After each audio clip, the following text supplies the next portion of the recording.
یہ شاید اس کی خوش قسمتی تھی کہ وہ عین اس وقت گھر میں داخل ہوا جب نوری پر الزامات کے پہاڑ توڑ دیے گئے تھے۔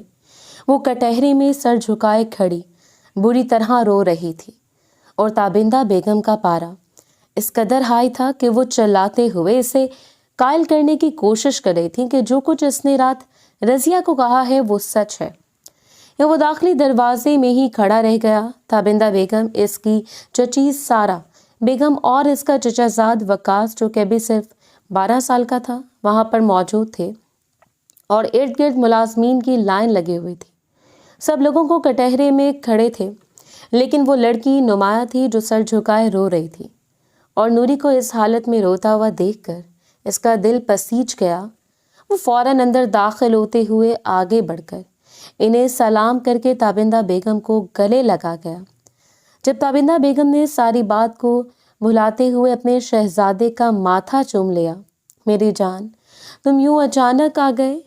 وہ اسے پورے 3 دنوں کے بعد دیکھ رہی تھی۔ جی آپ کو بتایا تھا کہ میٹنگ ہے تو 1-2 دن دوسرے شہر میں رہنا پڑے گا۔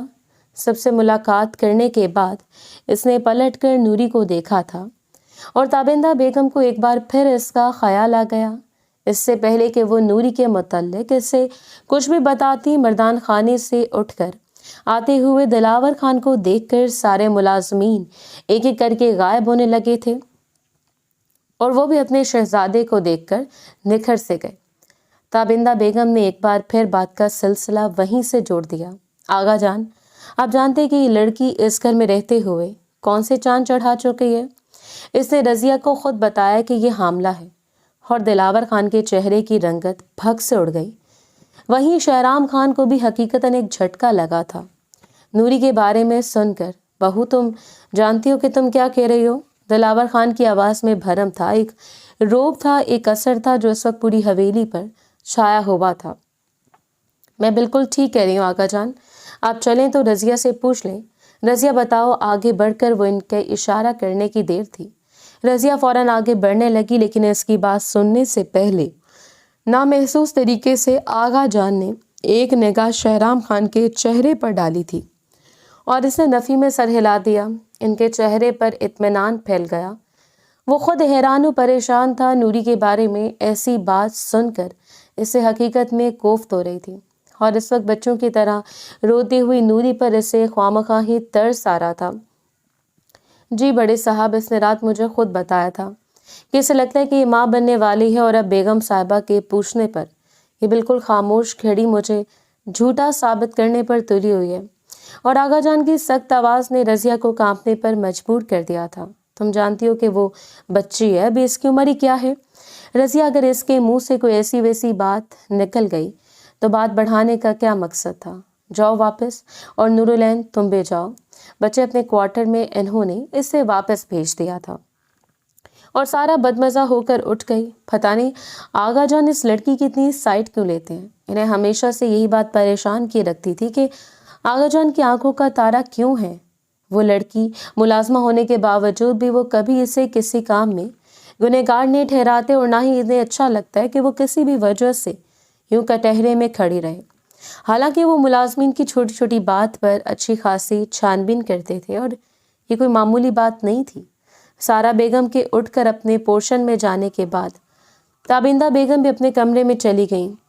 یہ میں کیا سن رہا ہوں؟ برخوردار، کیا تم نے نورالعین کے ساتھ کوئی رشتہ؟ انہوں نے دانستہ طور پر اپنی بات کو ادھورا چھوڑ دیا، اور شہرام نے پلٹتے ہوئے لیپ ٹاپ والا بیگ سنبھالا تھا۔ آغا جان کیسی باتیں کر رہے ہیں آپ؟ اسے شرمندگی گھیرے ہوئے تھی۔ تو پھر نورالعین کو سمجھاؤ، اس کی تھوڑی سی غلطی حویلی میں وہ کہرام برپا کر سکتی ہے جس کہرام سے ڈرنے کے لیے میں نے آج تک اس کی حیثیت کو چھپا کر رکھا۔ اسے اپنی زبان کو سنبھال لینا چاہیے۔ اور وہ اس بات میں سر ہلاتے ہوئے اٹھ کر کمرے میں چلا گیا۔ اس کی تھکاوٹ کا خیال کرتے ہوئے آغا جان نے بھی بات کو مزید نہیں بڑھایا، اور جب چپ چاپ اٹھ کر اپنے کمرے میں چلے گئے۔ اب ڈر کے وقت سب ملاقات ہونی تھی، اور دوبارہ اس قسم کا کوئی ذکر چھڑ جاتا تو وہ بات کو سنبھال لیتے۔ حویلی کے 2 پورشن تھے، اور دونوں بھائی علیحدہ علیحدہ پورشن میں رہائش پذیر تھے، جبکہ دونوں بھائیوں کی اکلوتی بہن ستارہ بیگم یعنی کہ آغا جان کی اکلوتی بیٹی شادی کر کے بیرون ملک میں مقیم تھی۔ ان کے بڑے بیٹے کی جوانی میں ڈیتھ ہو چکی تھی۔ ہارٹ اٹیک کے باعث شمس صاحب کی اچانک موت نے آغا جان کو توڑ کر رکھ دیا تھا، لیکن پھر بھی وہ مضبوط اعصاب کے مالک تھے۔ انہوں نے جلدی خود کو سنبھال کر اللہ کی رضا میں راضی ہونا سیکھ لیا، لیکن پھر بھی اپنے بیٹے کی کمی کو اپنے پوتے کی موجودگی سے پوری کر لیا کرتے۔ ان کے 2 بچے تھے، شہرام اور شہرام میں سے چھوٹی بہن ندا، جبکہ وقار صاحب دوسرے پورشن میں آباد تھے، جنہوں نے اپنے حصے کا بزنس سنبھالا ہوا تھا، اور ان کے بھی 2 بیٹے تھے، وقاص اور زکریہ۔ ڈنر کے وقت دروازے پر ہونے والی ہلکی سی دستک نے شہرام کو چونک جانے پر مجبور کر دیا۔ یہ رضیہ نہیں تھی، ورنہ رضیہ دستک دینے کے ساتھ ہی پیغام سنا کر واپس پلٹ جاتی۔ وہ آگے بڑھ کر دروازہ کھول چکا تھا اور سامنے کھڑی نوری کو دیکھ کر اس نے فوراً ادھر ادھر دیکھتے ہوئے نوری کو تھام کر کمرے میں داخل کرتے ہوئے دروازے کو زور سے بند کر دیا۔ اس وقت وہ بالکل فریش تھا، بلو کلر کی ٹی شرٹ میں۔ اس کی وجاہت مزید ابھر کر واضح ہو رہی تھی، ماتھے پر بکھرے ہوئے بال اسے دلکش بنا رہے تھے۔ نوری نے بس ایک نظر اس کے چہرے پر ڈالی اور دوسری نظر جھکا لی تھی۔ خان سائیں، اس کے لبوں سے ہلکی سی سرگوشی نکلی اور شہرام نے مزید اسے اپنے قریب کر لیا۔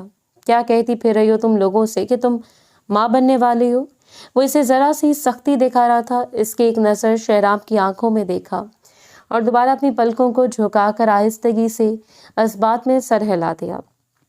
اس کے چہرے کی سرخ رنگت اور لبوں پر بکھری ہوئی مسکراہٹ کی وجہ سے شہرام سر پیٹ کر رہ گیا۔ تم جانتی بھی ہو کہ ماں کیسے بنا جاتا ہے؟ وہ دوبارہ اس سے پوچھ رہا تھا اور نہ جانے کیوں وہ شرماتے ہوئے اپنے گلابی لبوں کو مزید چبا رہی تھی۔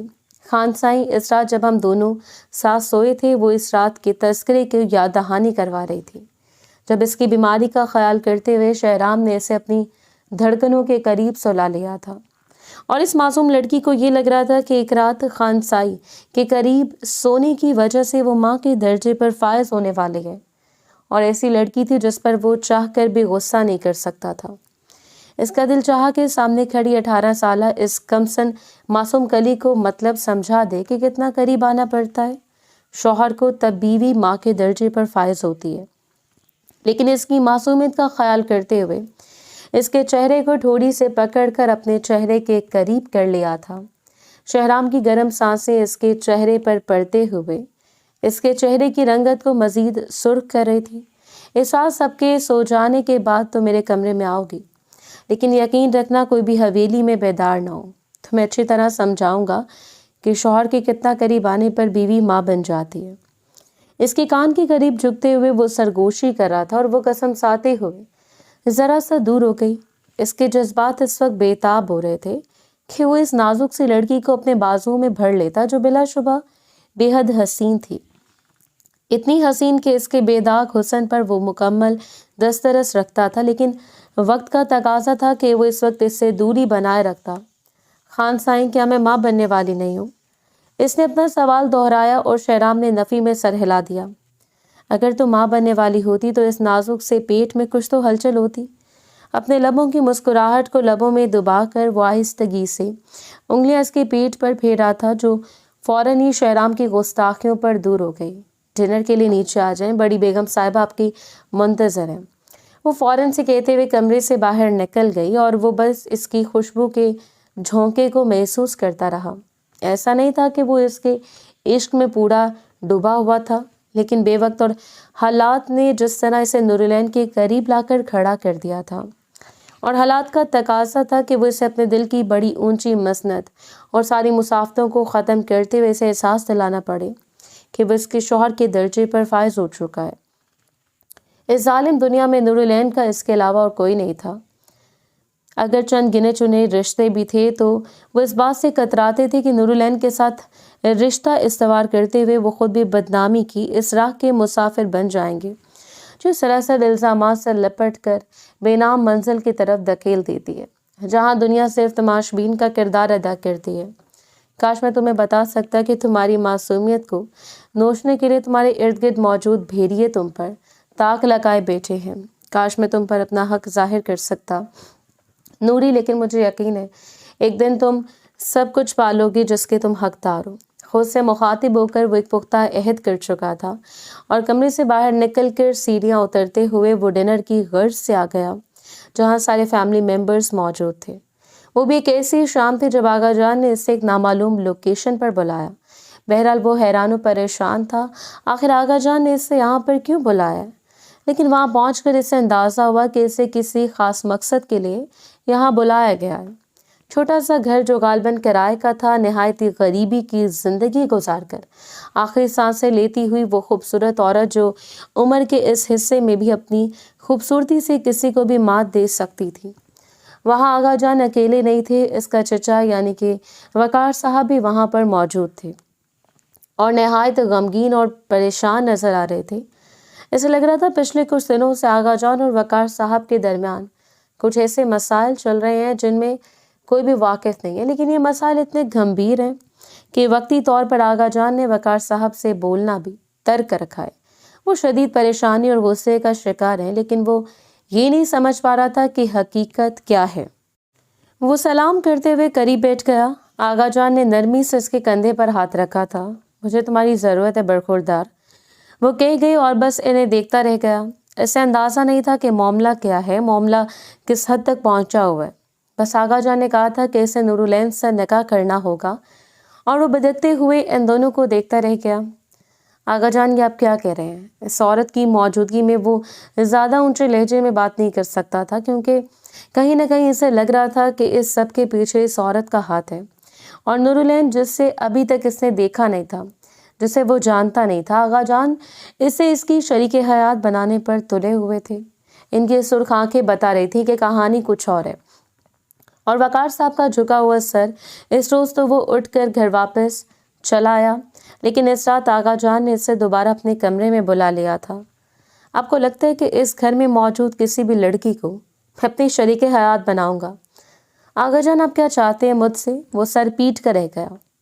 صرف ایک بار میرے کہنے پر حامی بھر لو، تمہیں بہت زیادہ حقیقت بتا دوں گا، اور حقیقت سن کر تمہیں یقین ہو جائے گا کہ تمہارے آغا جان کتنے مجبور ہیں۔ اس وقت انہوں نے پگڑی اتار کر اس کے قدموں میں رکھنی چاہی تھی۔ وہ تڑپتے ہوئے ان کے ہاتھوں کو وہیں تھام کر رہ گیا۔ آغا جان اس نے دہلتے ہوئے انہیں دیکھا تھا اور سر نفی میں ہلاتے ہوئے ان کے ہاتھوں کو چوم ڈالا۔ بھلا وہ ان کی کسی بات پر انکار کر سکتا تھا؟ اور آغا جان نے آگے بڑھ کر انہیں سینے سے لگا لیا۔ ان سب کو بھگتنا پڑ رہا تھا۔ صرف 3-4 دنوں کے اندر اندر اس کا نکاح نورالعین کے ساتھ مقرر کر دیا گیا، اور گھر میں کسی کو بھی اس بات کا علم نہیں تھا سوائے وقار صاحب کے۔ ابا جان اور اس کی ذات کے علاوہ وہ چند گنے چنے لوگ ہی وہاں پہنچے، اور جس وقت اس کمسن سی دلہن کو اس کے پہلو میں لا کر بٹھایا گیا، وہ پلٹ کر دیکھ بھی نہیں پایا تھا کہ وہ لڑکی ہے کون، اس کی عمر کتنی ہے۔ وہاں بھی زیادہ لوگ موجود نہیں تھے، بس آغا جان کے 2 قریبی ملازم اور قاضی صاحب۔ نکاح شروع ہوا۔ نورالعین دختر وقار حسن صاحب، اور اس نے دوبارہ سر اٹھایا۔ اس کی آنکھیں پھٹی کی پھٹی رہ گئیں۔ اس وقت اس کی نظریں وقار حسن پر جمی ہوئی تھی۔ اس کے چچا کی بیٹی تھی کہ سب ہو رہا تھا۔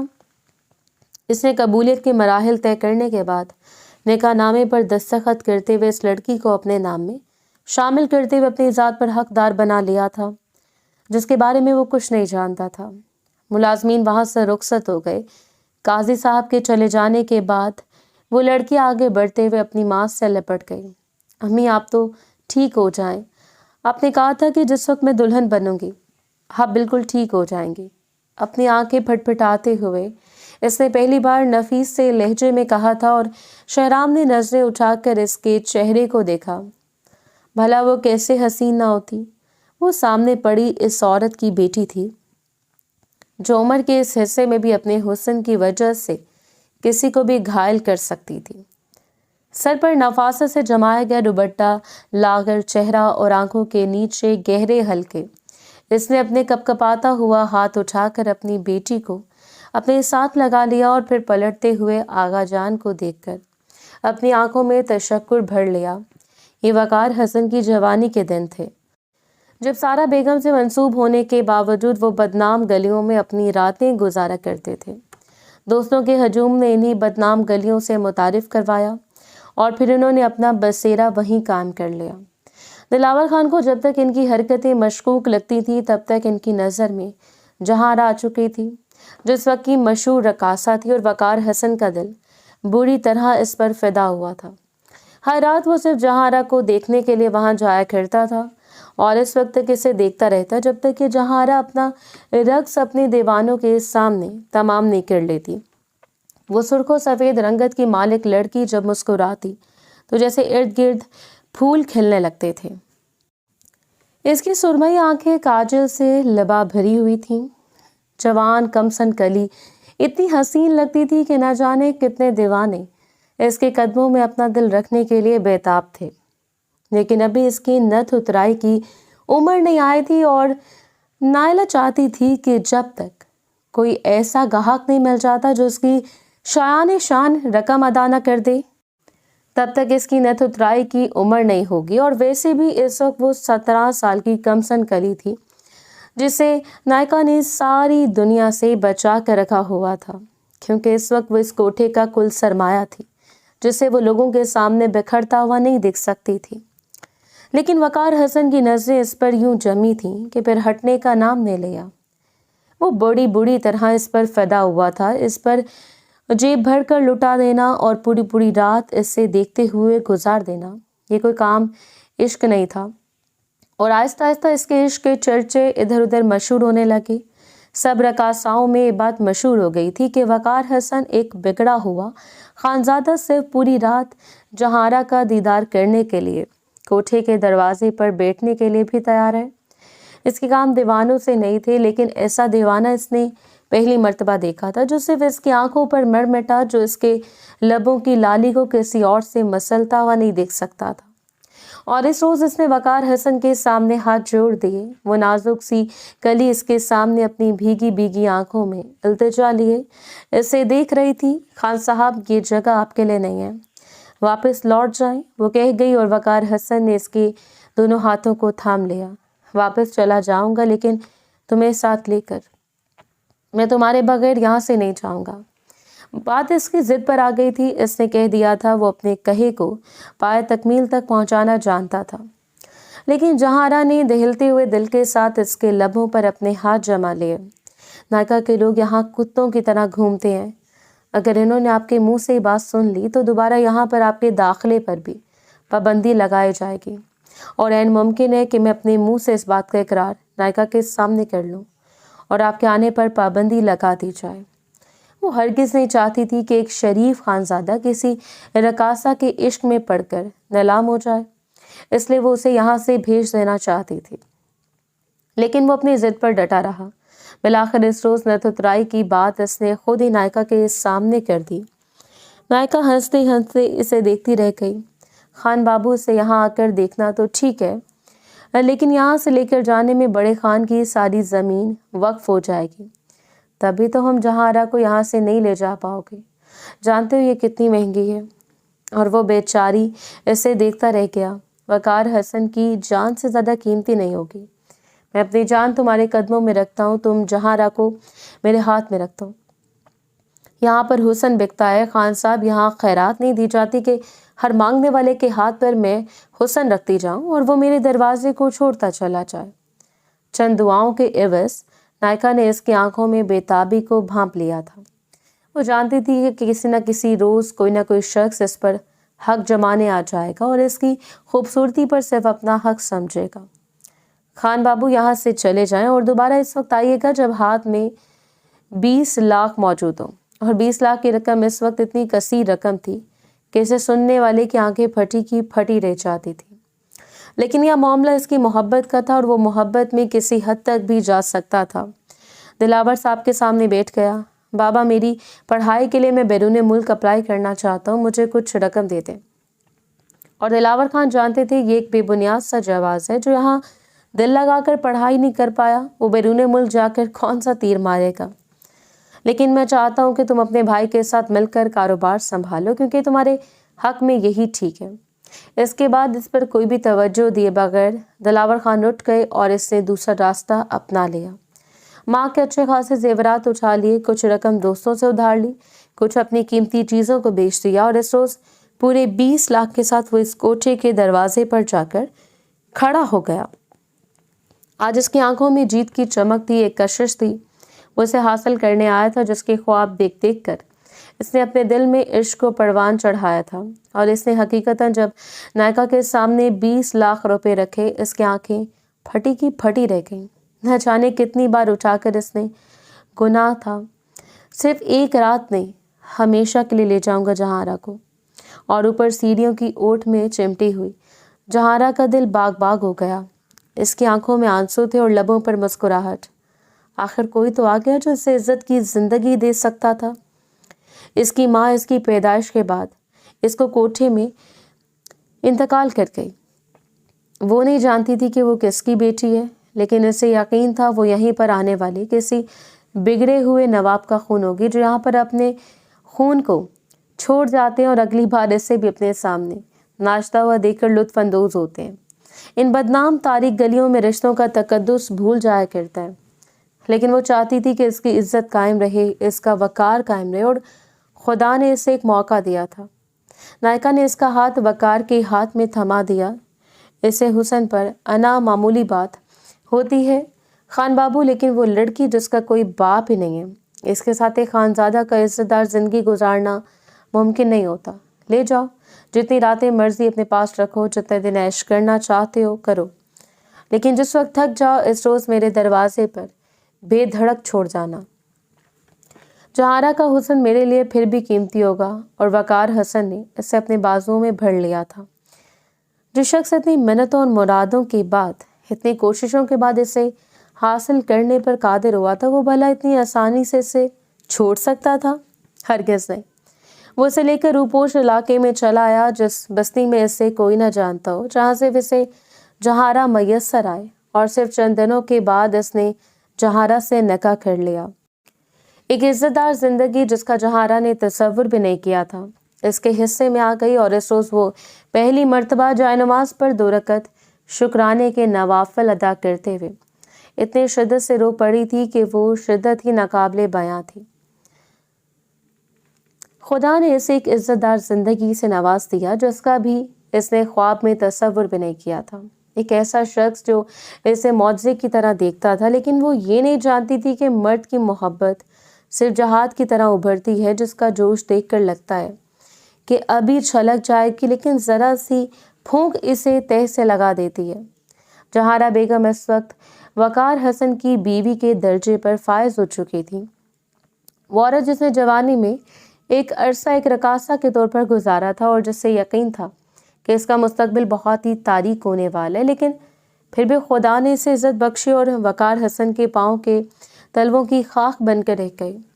وقار حسن نے چاہے جتنی قیمت ادا کی تھی، چاہے جتنی راتیں سے دیکھنے میں گزار دی، لیکن وہ پہلی رات تھی جب وہ پورے حق سے اس کے قریب آیا تھا، اور جہارا بیگم کے لیے وہ شخص تو ایک معجزہ خداوندی تھا جو اسے عطا کر دیا گیا، شاید اسے اندھیروں بھری دنیا سے نکال کر روشنی میں لانے والا شخص، اس کی عزتوں اور محبتوں کا اکلوتا وارث۔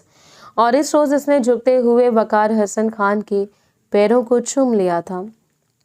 خان سائیں ساری عمر کے لیے کنیز خرید لی ہے آپ نے، اور وقار حسن نے اسے جو اٹھاتے ہوئے اپنے سینے سے لگا لیا۔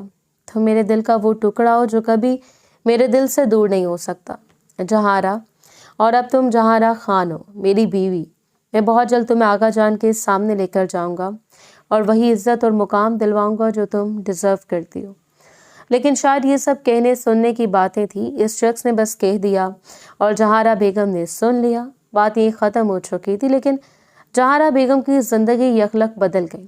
اس نے خود کو بدل لیا تھا، وہ لڑکی جسے سارا دن رقاصہ کی تربیت دی جاتی تھی اور رات کے اس کے پیروں میں گھنگرو باندھ کر اسے دل والوں کا دل رکھنے کے لیے جھومنے پر مجبور کیا جاتا تھا، وہ لڑکی اب جائے نماز سے نہیں اترتی تھی، جائے نماز یوں پکڑی کہ اس کے دل پر لگائے رکھا۔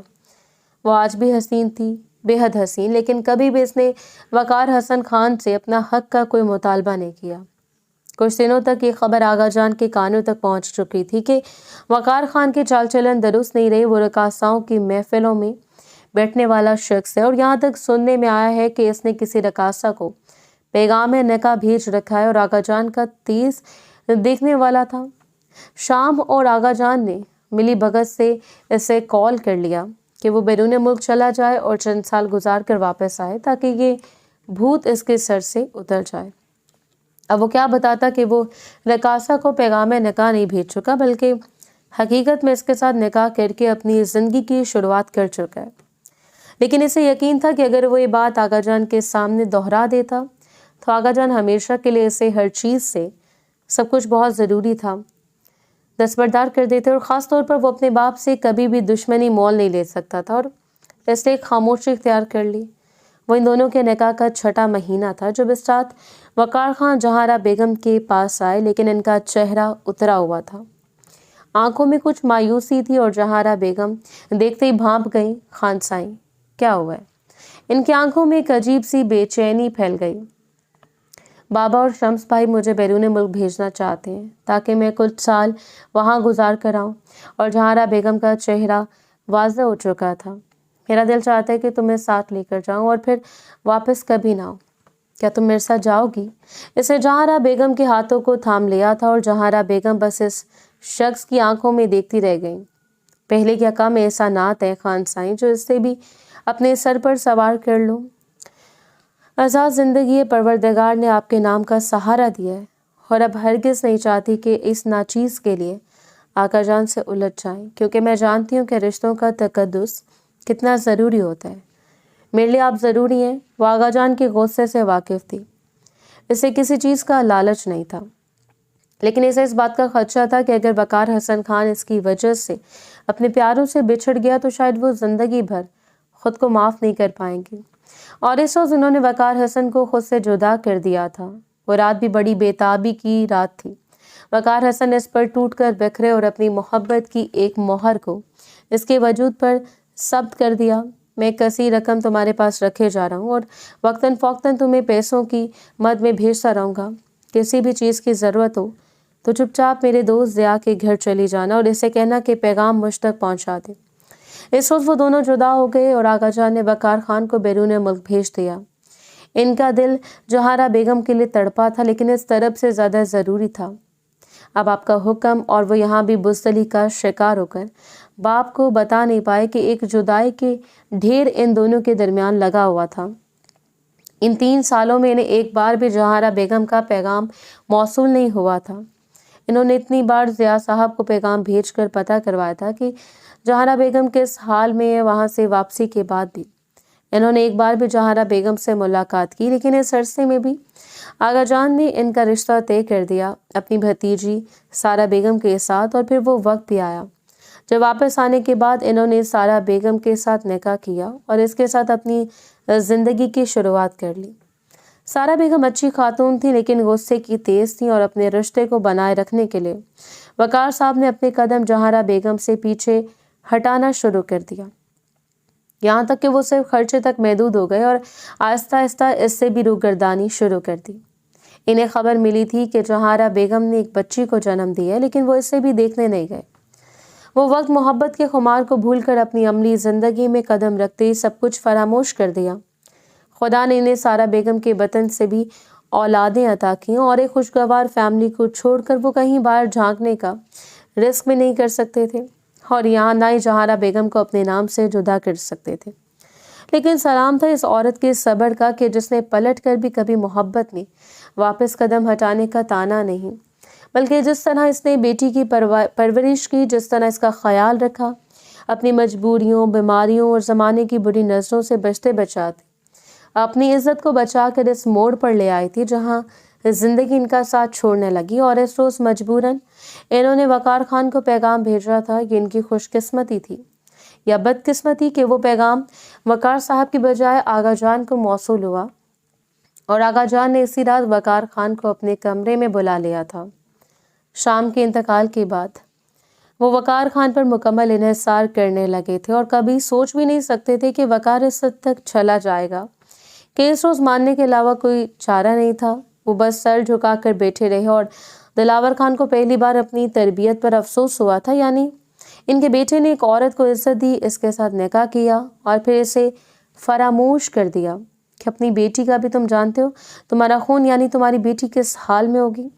اس کی عزت کی حفاظت وہ سخت لہجے میں دھار رہے تھے، اور وقار خان بس سر جھکائے شرمندہ بیٹھے تھے۔ پشیمانی ان کے چہرے پر رقم تھی۔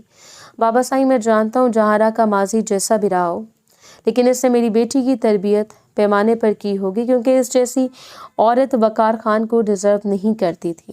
اور دلاور خان نے پہلی بار وقار کو گریبان سے پکڑ لیا تھا۔ اگر مجھے تمہاری سفید داڑھی کا لحاظ نہ ہوتا تو شاید میں تمہارا منہ تھپڑوں سے لال کر دیتا۔ تم جانتے ہو، جب زمانے میں بات جائے گی، جب تمہاری بیوی کو پتہ چلے گا، تمہارے بچوں پر کیا اثر پڑے گا؟ تمہاری ہستی بستی زندگی تباہ ہو جائے گی۔ یہ تباہی کے خوف سے تم نے حق تلفی کی، وہ تباہی تمہارے سامنے آ کر تمہیں للکارے گی۔ پھر کیا کرو گے تم؟ ان کا لہجہ سخت تھا۔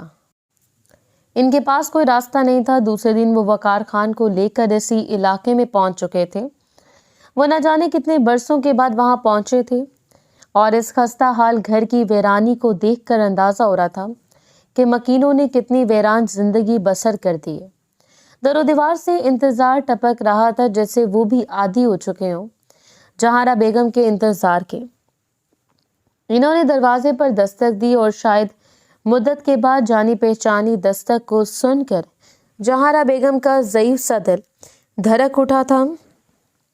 اتنے سالوں کے بعد وہ شخص ان کے دروازے پر آ کھڑا تھا۔ نکاحت سے چلتے ہوئے بند دروازے تک گئی اور دروازہ کھول دیا، اور پھر نہ جانے کتنی دیر بے تابی بھری نظروں سے وقار خان کے چہرے کو دیکھتی رہی۔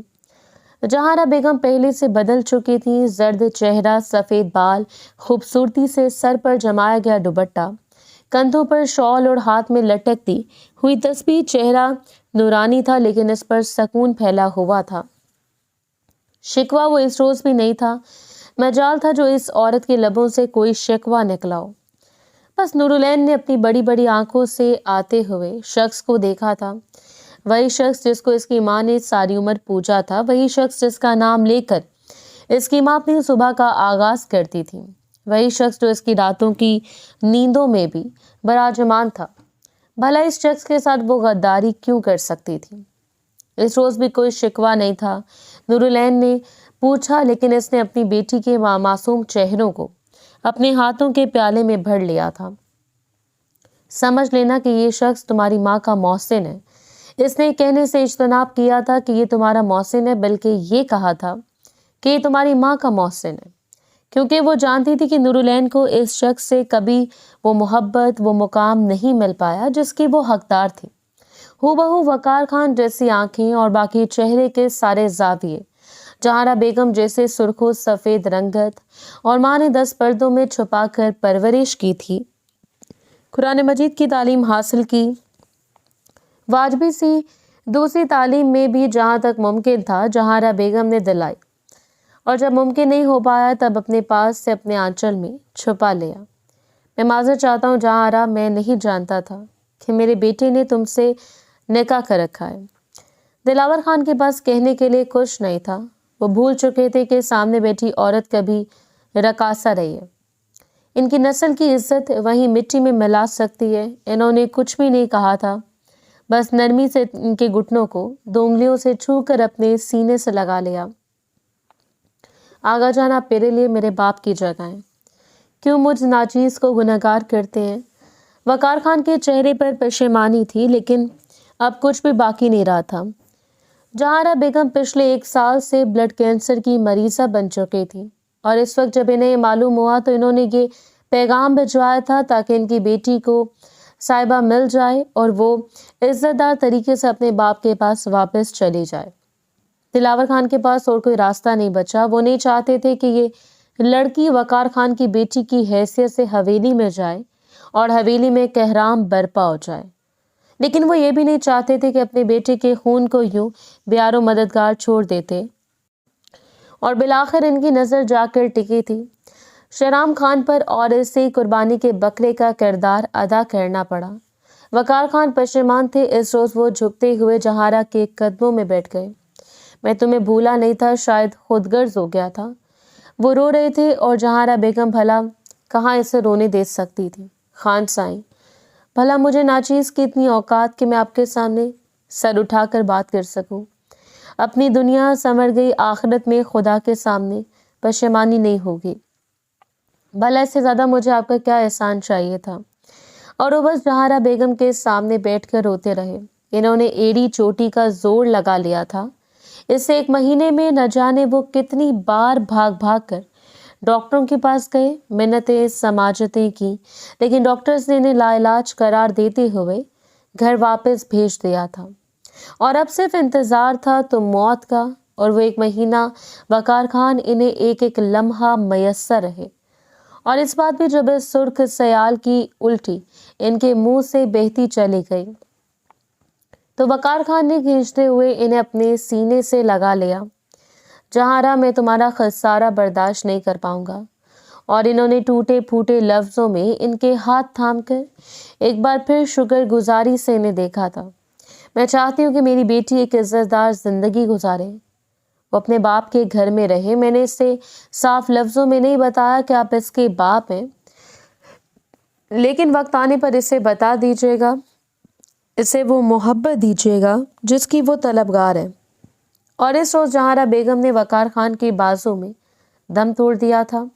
نور العین کی زندگی کا وہ پہلا خسارہ تھا جب بے پناہ محبت کرنے والی ماں سے وہ جدا ہوئی تو ہزاروں قطار پھوٹ پھوٹ کر روئی تھی، اور شہرام خان بس ترس بھری نظروں سے اس معصوم سی کلی کو روتے ہوئے دیکھتا رہا، اور کوئی چارہ نہیں تھا۔ دلاور خان اسے گھر واپس لے کر آئے، یہ کہہ کر متعارف کروایا تھا کہ ان کی ایک عزیزہ کی بیٹی ہے، عزیزہ وفات پا چکی ہیں اور یہ لڑکی اسی گھر میں رہے گی، اور تابندہ بیگم نے تو اسے ملازمہ بنا ڈالا تھا۔ تب تک انتظار کرنا تھا جب تک کہ وقار حسن اپنی زبان کھول کر سب کو یہ نہ بتا دیتے کہ وہ ان کی بیٹی ہے، اور نہ جانے وہ دن کا آنا تھا جہارا کی موت نے انہیں بے بس کر دیا تھا۔ وہ اندر سے ٹوٹ پھوٹ کا شکار ہو گئے تھے اور پچھتاوے کی آگ میں گھرے ہوئے تھے، لیکن اس کے باوجود نور العین کے ساتھ ان کا تعلق زیادہ نہیں جان پایا۔ ایسا نہیں تھا کہ نور سے وہ محبت نہیں کرتے تھے، وہ ان کی بیٹی تھی اور انہیں عزیز تھی، لیکن ویسے عزیز نہیں تھی جیسے سارا کی اولاد، یا پھر وہ خوفزدہ ہو چکے تھے۔ اپنے ہنستے بستے گھر کو اجاڑنے کے لیے اپنے باقی بچوں کو بے سہارا نہیں کرنے دینا چاہتے تھے۔ اس روز جیسا کہ شہرام نے اسے اپنے کمرے میں بلایا تھا، بالکل اس بات کا خیال کرتے ہوئے وہ دبے پاؤں رات سرونٹ کوارٹر سے نکل کر شہرام کے کمرے کی جانب بڑھی، اور جب کمرے کے دروازے پر پہنچی تو دروازہ کھلا ہوا تھا۔ دروازہ کھول کر وہ اندر داخل ہو گئی۔ پہلی وہ شہرام کے پاس آ جائے۔ ان دونوں کے درمیان کوئی خاص تعلق نہیں بنا تھا، لیکن پھر بھی شہرام اس کے ساتھ اچھا وقت گزارتا تھا، اور گزرے ہوئے وقت کے ساتھ ساتھ اسے نور العین سے خاصا لگاؤ پیدا ہو گیا تھا، جو اس گھر میں آنے کے بعد نوری بن چکی تھی، لیکن اس کے لیے پھر بھی نور العین تھی، اس کی آنکھوں کا نور۔ وہ خود کو اس لڑکی کی جانب مائل ہونے سے باز نہیں رکھ پایا تھا، اور وجہ تھی اس کی پاکیزگی، اس کا شفاف ترین حسن اور اس کی معصومیت۔ اپنی معصومیت سے وہ کسی کو بھی گھائل کر سکتی تھی، اور بلا شہرام خان کیا چیز تھا۔ اس رات بھی وہ شرٹ لیس وجود بےتابی سے اس کی جانب بڑھا۔ پہلی بار وہ یوں آپس میں ٹکرائے تھے، اور شہرام خان کی آنکھوں میں خماری اتری۔ تمہیں کسی کے سامنے یہ نہیں کہنا چاہیے تھا کہ تم پریگننٹ ہو، تم جانتی ہو کہ یہ بات تمہیں بدنام کر سکتی ہے۔ وہ اسے سمجھا رہا تھا اور وہ شہرام کو دیکھتی رہ گئی۔ لیکن مجھے شوق ہے، میں بھی بچے پیدا کروں۔ آپ میرے شوہر ہیں تو کیا میرے بچے آپ کو بابا کہیں گے؟ وہ کہہ گئی، اور شہرام نے اس کی بولتی بند کرنے کے لیے جھک کر اس کے لبوں پر ہلکی سی گستاخی کی۔ وہ مکمل سرخ ہو گئی۔ خان سائیں، آپ کی اس قدر بے شرم ہے، اور وہ اس کی بات پر زور سے ہنسا تھا۔ حالانکہ میں نے ابھی کوئی بے شرمی نہیں دکھائی۔ بیگم جان اس میں جھکتے ہوئے اپنے بازو میں بھر لیا، اور وہ ایک سرگوشی کر کے رہ گئی۔ خان سائیں، اس کی آنکھیں پھیلی ہوئی تھی، حیرانگی سے وہ نہیں جانتی تھی کہ شہرام اسے اپنے بازو میں سمیٹ کر اس پر محبتیں نچھاور کرنے کے بعد اس کے ساتھ اس نازک تعلق کو جوڑ آئے جس کے بعد وہ ہمیشہ کے لیے صرف اس کی ہو کر رہ جائے گی۔ وہ اس کے وجود پر اپنے نام کی مہر ثابت کر دینا چاہتا تھا، تاکہ کل اسے کٹہرے میں کھڑا کیا جائے تو وہ یقین سے سر اٹھا کر کہہ سکے کہ ہاں، اس کے کردار کا گواہ وہ خود ہے، اس کے علاوہ کوئی ہو نہیں سکتا۔ اس کے لبوں پر جھکتے ہوئے جا بجا اپنی محبت کے ناک چھوڑ کر وہ اس کی گردن پر آیا اور نرمی سے اسے اپنی لپیٹ میں لے لیا، جبکہ وہ کانپ کر رہ گئی۔ اس کا ننھا سا وجود بری طرح کانپ رہا تھا۔ خان سائیں،